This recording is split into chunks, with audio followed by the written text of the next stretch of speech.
Hi. I don't know why that's being like that. Okay. Hi.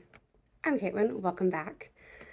So there's this thing going around right now on TerraTube that's like the last 10 decks you bought.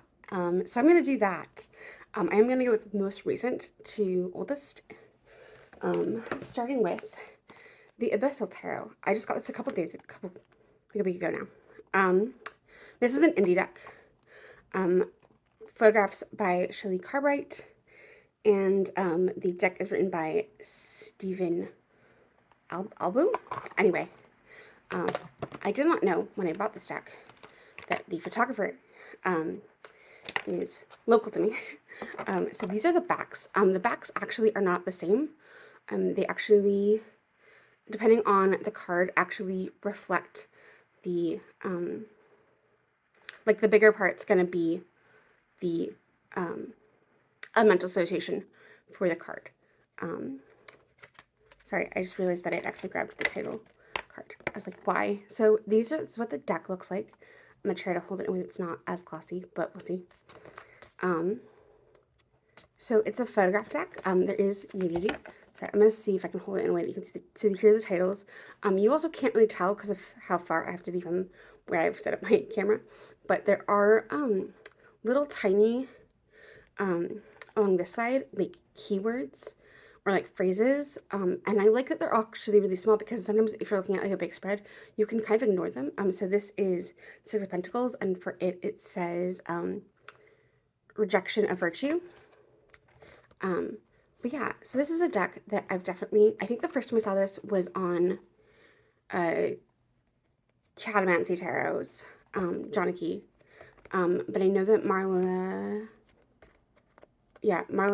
and Teresa has this, and I know that I want to say that oh my gosh, Krista also has this deck. I love this star card so much. But yeah, so that's this deck. I'm gonna show you a couple more cards. But yeah, it's a very watery. I've not had it in my collection long enough to use it. I think this is gonna be a November deck for me personally. It definitely feels like that fall vibes. And it also feels very like creative.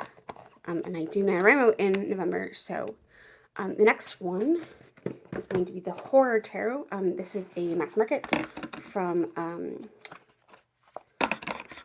Inside Editions. These are the backs.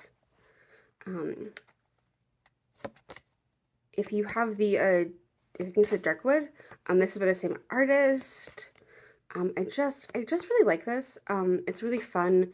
Dawn Michelle describes it as her Castlevania deck, and she's not wrong. It's honestly like, here, I'm actually, oh look, I can look closer. Look at me being intelligent. But yeah, no, I really like this deck. I think it's really fun. I was a little, it's funny because when I originally looked at this deck, I was like, I'm not going to get it because the pentacles felt a little too pebbish for me. But like, actually really, like, this is the Five of Pentacles and actually really works for like how I typically, like, it actually still feels very RWS, even though it's just stained glass. Yeah, I really do dig this whole vibe. I'm not gonna lie. I'm definitely gonna be using this in October. I love this. I love this lover's card. I love how she's like looking at the devil and her have made eye contact, and the guy is just completely unaware. It's quite nice. Yeah. So that's the Horror Tarot.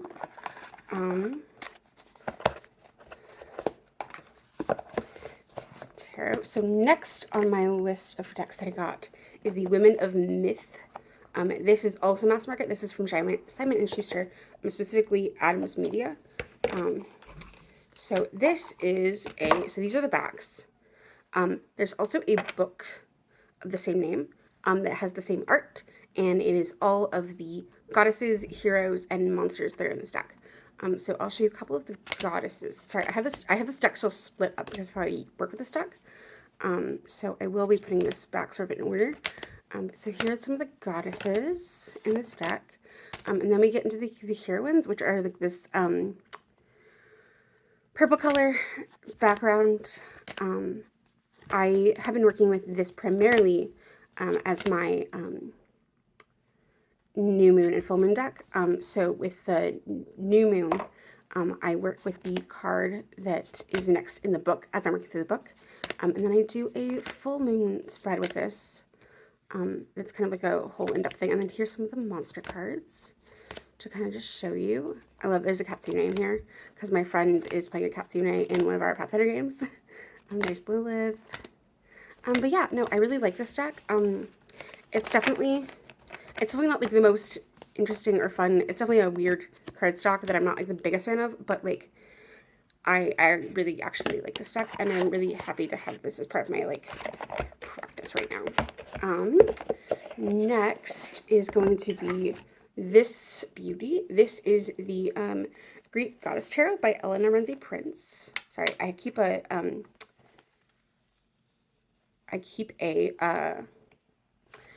rose quartz. So these are the backs. I'm gonna try to hold this in a way that's not gonna slip because this is a slicker cardstock. I don't know. I had seen the Dark Goddess around, obviously, because like everyone has that deck. But I just never really like.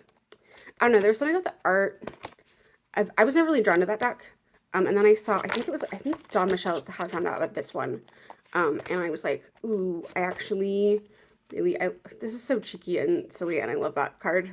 But yeah, no, it's very cool. Some of the courts have been renamed.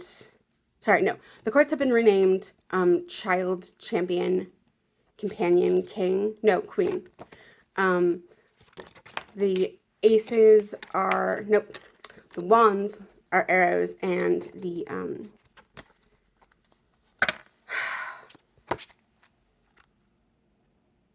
pentacles are grains. Oh my gosh, my brain froze. My only complaint with this deck is that the majors are just the number and then the goddess. So sometimes I have to really think. Like some of them are really obvious, and others I have to like I just to like do some thinking about what Roman numeral that is. But yeah, I really dig this deck. It's definitely become a very special one in my collection. It actually doesn't live with my normal decks. It actually lives normally on my altar, but I have it out right now because I'm working with it for monthly medicine. So the next is this big boy. This is the Cirque du Tarot. This and actually the next two I actually bought at the same time. This is by Llewellyn, if you couldn't tell by the box. Let's just move that out of my way. Sorry, it's really glossy, obviously, because it's Llewellyn. But they're definitely better walkthroughs of this. This is not going to be a walkthrough. But yeah, I really dig this deck. I used this deck almost exclusively last month. I used this and the Sesso d'Orbito, and yeah, I really love. I love also just like how fiery the ones in the suit feel. But yeah, no, I also don't mind the quartz in this deck. I know that's an issue for some people. I actually really dig them. But yeah, no, I totally love this deck. I don't know if I showed the backs. Here are the backs. But yeah, no, I really dig this deck. It's definitely been a nice addition to my collection. So next is another deck that I'm actually working with this month. And that is the Seasons of the Witch Mabon. These are black gilding, orange gilding, black. Although at this point, I don't know who hasn't either determined that they're just buying all of these or has not seen a walkthrough of one of at least one of these decks. Yes, obviously, as I was talked about, this is a different artist. I'm really digging the vibes in this art. It's really cool. Again, I don't typically work with these outside their seasonal energy. So like, but it's just a very cool, it feels very fall and cozy, and I really like it a lot. I've been enjoying playing with it so far this month. So the next is going to be another oracle. This is from Let's Go Bear. So for those of you who want a chunkier oracle, this is not going to be for you. This also has some nudity. And this is the Arma et Psyche oracle. I don't remember how oh no, I do actually. I was like, I don't know how I found this, but sometimes I just like to go through like publishers' websites and just see what decks I have not seen in a while, like seen before. I love the guidebook for this. Obviously, it's a Lusca Rare deck, so like the guidebook.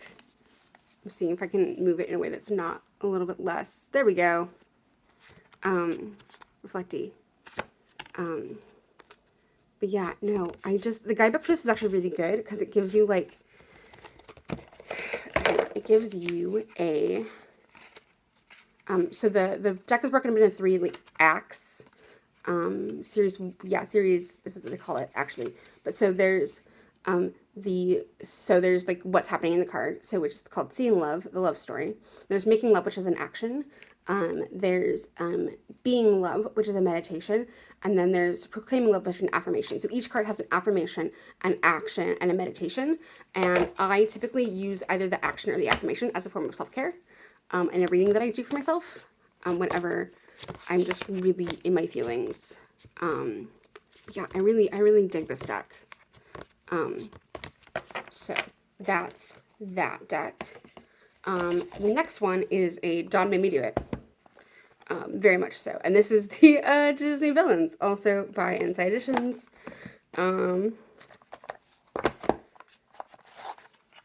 These are what the backs look like. But yeah, no, I was having a really bad day and went to the bookstore. And my local bookstore has a really decent Tarot and Oracle collection. And I kind of figured this was going to go home with, but I was like, well, I'll look and see what else is there. And yeah, no, this is what I came home with. This deck makes me smile. I love this deck. It's just a fun little reader. That it's just really good. But yeah, no, again, these are not like full walkthroughs of any of these decks. Sorry, they're kind of slippery. I mean, it's not really. It's like it's very much your Inside Editions matte cardstock. So that's that. So then the last two I bought at the same time, and one of them I already technically owned already. But I wanted this. A, there was more cards, and B, I wanted an easier to shuffle format, and that's the Citadel Oracle and the Deck of Emblems, both by Liminal 11. I don't know if this is still available, because this was part of the limited edition. But I'll show the Citadel first. Again, this is the limited edition. The only difference between this and the mass market of the Citadel is that these are edged in red edging. These are the backs. I have the original hexagon edition that was part of the Scene Sickle. And I love this deck. So when I found out it was coming in a easier to shuffle format, I was like, absolutely yes. And I find this just a really good deck to work with. I really dig it. I also love that it goes with a lot of my like more vintage deck, more my vintage feeling decks, my fantasy decks. Like there's just a lot that it goes with, and I really do dig that for that. So that's that. And then the Deck of Emblems. I almost feel like I like this one a little bit more, even though it is less cards. That one's more archetypal. This is more objects. However, also in the guidebook for this, there are little nods about if you pull it, like clarifiers. So like if you pull this, then like this will mean that it means this about the card to its left or whatever. Sometimes they are a little bit directional, so I sometimes ignore them. But I do really like this just as much, if not a little bit more, than these are the backs for this one as well. These are edged in black. But yeah, I really like, they also have 3 keywords on each, and that was the other thing about the Citadel for this, is the original Citadel did not have keywords on it. So you're constantly having to go into the guidebook, but it does have keywords on here, and I love that a lot. But yeah, so that's the last 10 decks that I acquired. Yeah. Thank you so much for checking this out. Have a good day.